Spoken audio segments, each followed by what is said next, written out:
What the fuck is going on with science? I thought the PC police, the thought police, would never get in there because 2 and 2 is 4, but no, they've invaded. When I was a kid, when I was in college, we were in liberal arts and there was classes like philosophy of self, philosophy of love. I keep talking about how my professor Marvin Glass told me it's okay to have an abortion up until a year after the baby's born.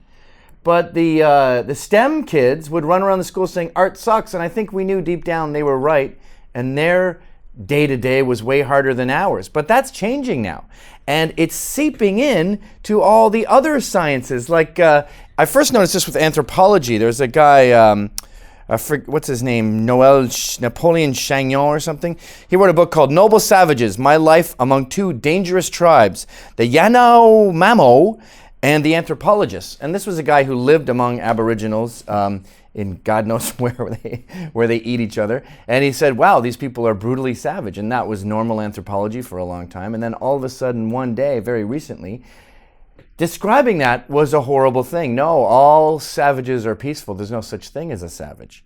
And he went from being a well-respected empiricist who researched data to a Nazi. And I saw there's a great book called The Myth of the Peaceful Savage by Lawrence Keeley. And it's called War Before Civilization, The Myth of the Peaceful Savage is the subtitle. And he talks about at the beginning of the book how he had to actually couch what he was researching in politically correct jargon to get funding.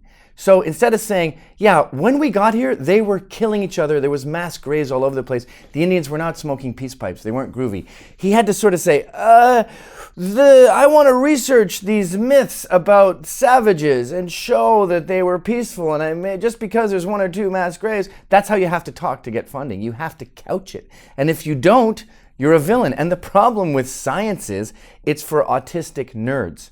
Empiricists tend to be unemotional because math is unemotional. And my experience has been when you talk to someone who's really good at math or really good in the sciences, they tend to be kind of weird. Like they don't party, they're not funny, they're sort of robotic nerds.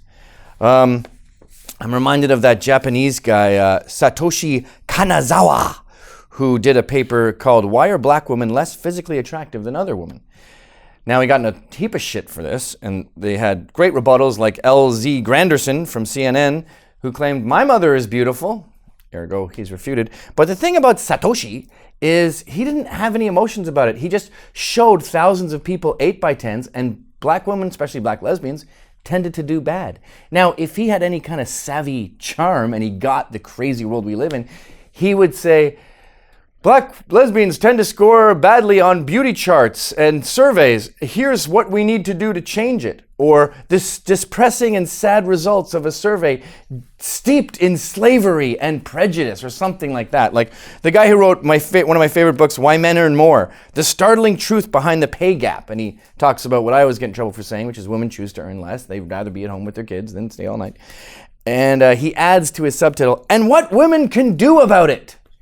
You can't just state the facts. You have to sort of put a spin on it to make people feel better. And this is because the thought police have trickled into science and just started infecting it like a computer virus and changing data.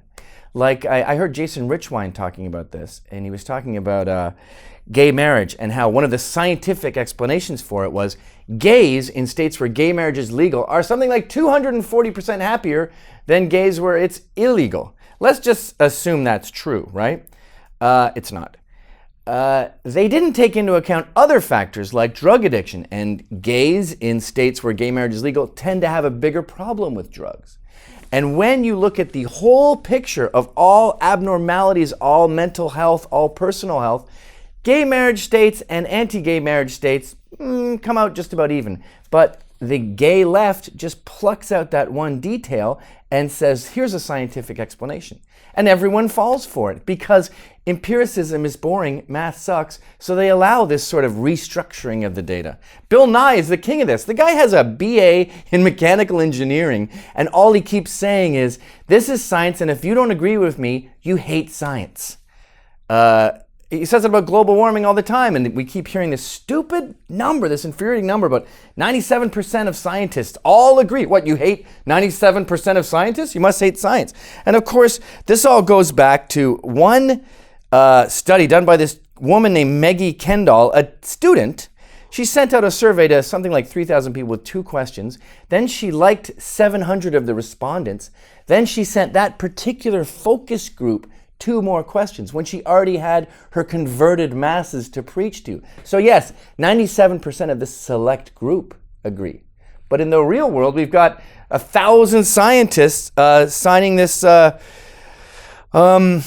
giant PDF, I think it's like 350 pages, about that deny man-made global warming. So this is why it's normal to be dubious of this sort of left-wing philosophy of self stuff, but now we have to be dubious of scientific data because the empiricists are villains, the mathematicians are the bad guys, and the touchy-feely types who are emotion-based, they are the good guys. Even speaking of Jason Richwine, we all know what happened to him, right? He was doing a study on immigration at the American Enterprise Institute, and they discovered that long ago he did his dissertation, his PhD at Harvard, which stated that Mexicans, Hispanics, tend to score lower on IQ tests, and when they assimilate into American culture, these tests still do pretty bad. So that gets morphed into Mexicans are dumb, and this guy hates Mexicans, so why is he part of this research group? Now, the dean of Harvard, when he was confronted with Jason Richwine's controversy, he just said, if you don't like the paper, refute it, write your own paper. But that was too late. He had already said that. Now, this is when I go, couldn't you have couched it? Couldn't you have said the terrible disparity with Hispanic IQ tests and what we can do to change it? Then he wouldn't have been a villain. But then, on the other hand, that's a swan dive, I think we all have to belly flop and just state the truth. I'm of 2 minds about it. On the one hand, I think we need to just state it and you suck it up if you don't like it. On the other hand, I think we have to couch it. Anyway, there's all these villains who are nerdy math guys, who are in STEM and are now bad guys because they don't adhere to the narrative. And I always thought that you were safe if you said 2 and 2 is 4, but we've managed to creep in there and make these guys bad guys and proudly state that 2 and 2 is 5. But I have good news. The replicability in the social sciences is proof that the cognitive dissonance in science between reality, scientific methods, and the narrative has become such a huge gap that it can't sustain itself. The social sciences is fucked right now because they are having to apply scientific standards on their mumbo jumbo. That's the beauty of the internet. That's the beauty of the information age. When you run the numbers, the narrative runs out of time. So have faith, folks. This total insanity of left-wing propaganda seeping into STEM is actually its death knell because scientific standards are going to wipe out all this crap. 2 and 2 is 4, no matter how many people it offends.